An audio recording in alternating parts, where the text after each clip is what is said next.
Mabibi na mabwana. Hamjambo. Niaje. Ni furaha yangu kuwa nanyi jioni ya leo.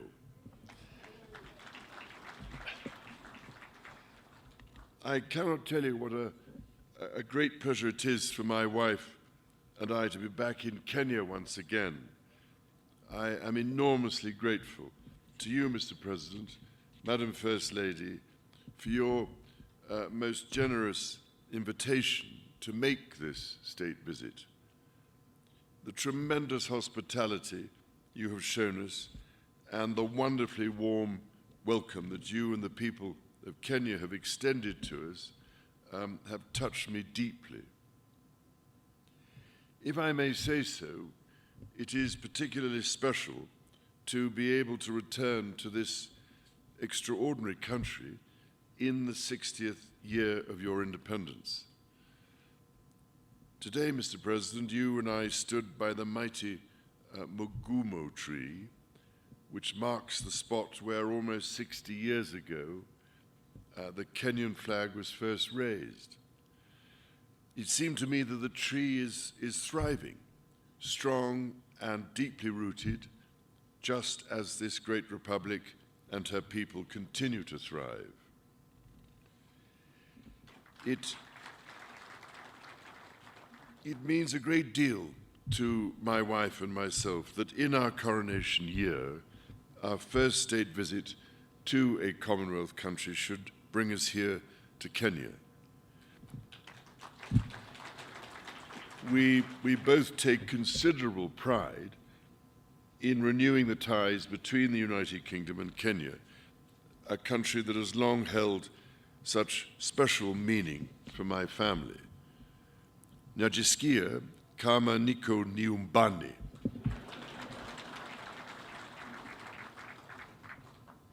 Now, it is well known, I think, that my dear mother, the late Queen, had a particular affection for Kenya and the Kenyan people.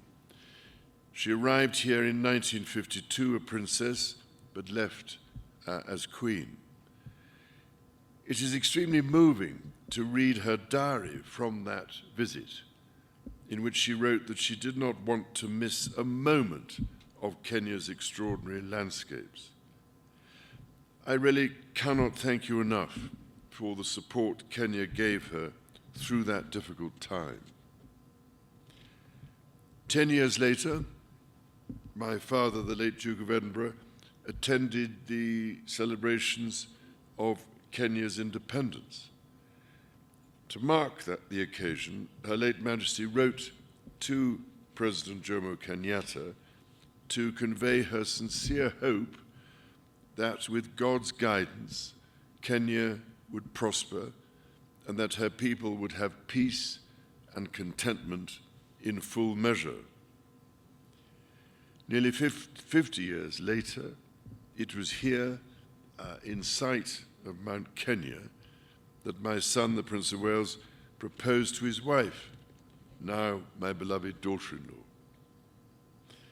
For my part, I recall as if it were yesterday my first visit to Kenya in 1971 with my sister, the Princess Royal.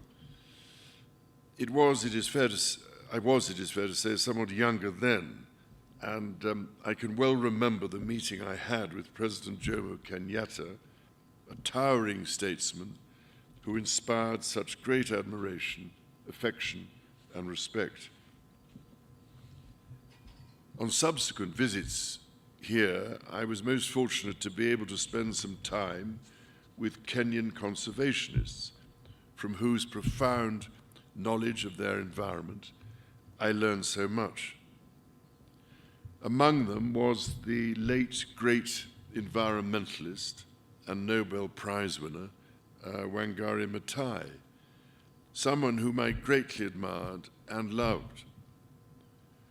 And I'm very much looking forward to spending a little time with her daughter this week and to planting the tree in her mother's memory.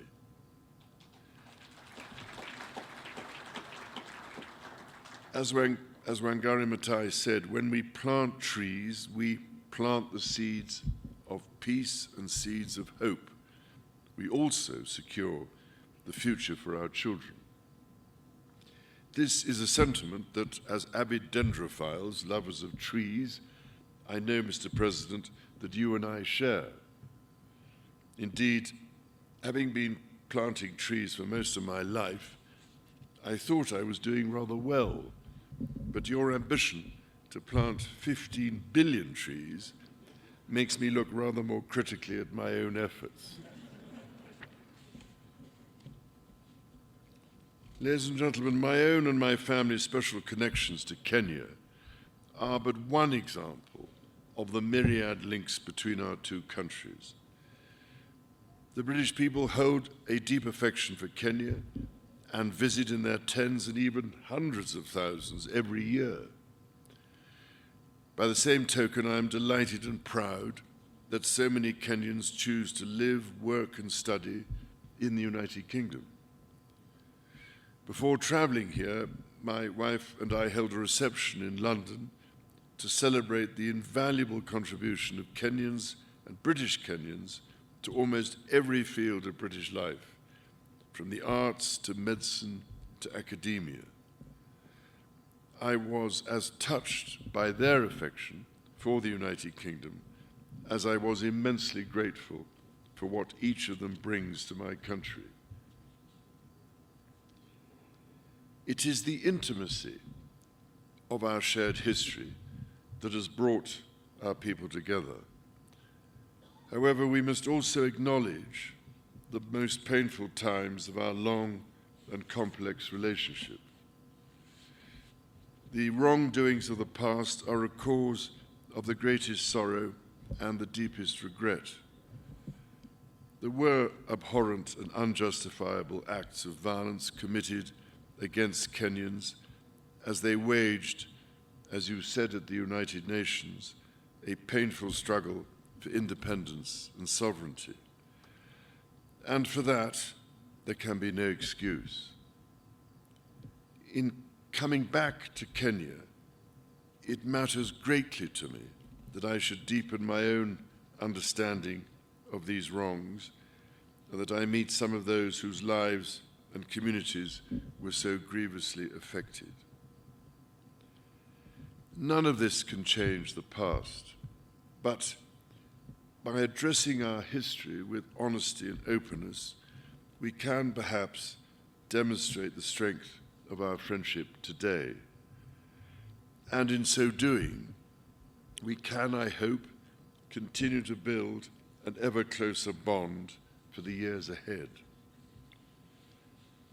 As Jomo Kenyatta said, our children may learn about the heroes of the past. Our task is to make ourselves the architects of the future. Mr. President, in returning to Kenya, I have been struck by the many ways in which our country's relationship is now closer than ever. It is a modern partnership of equals facing today's challenges and looking to the many opportunities that together we can seize. Whether by using the King's Cross regeneration as a model for the Nairobi Railway City, or by learning from Kenya how the blue economy can really work for local communities. All of you here this evening and across our countries deserve our gratitude for your ceaseless work to realize our joint ambitions. Our people's security is a paramount concern. It is fitting, then, that Kenya's first Marine Commando Unit was established earlier this year, trained by British Royal Marines. I also look forward to visiting Karioko War Graves Cemetery, where I will honor Kenyans and other Africans who died in 2 world wars. We must ensure all are granted the remembrance befitting their service. Kenya's efforts to address the existential challenges of climate change and biodiversity loss are remarkable. From generating over 90% of your electricity from renewable sources to ambitious reforestation and restoration programs, to hosting the first Africa Climate Summit here in Nairobi last month, Kenya is offering extraordinary leadership. The Nairobi Declaration brings together different peoples whose cooperation will be essential to solve some of the serious environmental and ecological challenges not only facing us in the future, but facing us here and now. And it is, if I may say so, absolutely vital that your and Africa's voice continues to be heard, including at COP28 and beyond. Because, Mr. President, there is much we could all learn from Kenya's example, so that the natural world we treasure, and which ultimately is our only sustainer, can be preserved and above all greatly enhanced and restored for the benefit of our grandchildren and the generations that follow them. Those next generations are themselves taking remarkable strides to secure their own future. I've long believed in the extraordinary potential of our young people and left my meeting with young Kenyan entrepreneurs today inspired by their accomplishments. It gives me great pride, therefore, that the Prince's Trust, which I established very nearly 50 years ago to support young people, is now operating in Kenya, and that in 2021, Ekalali Susan from Turkana County became the first Kenyan winner of the Trust's Global Award for her entrepreneurial efforts to help lift her family out of poverty.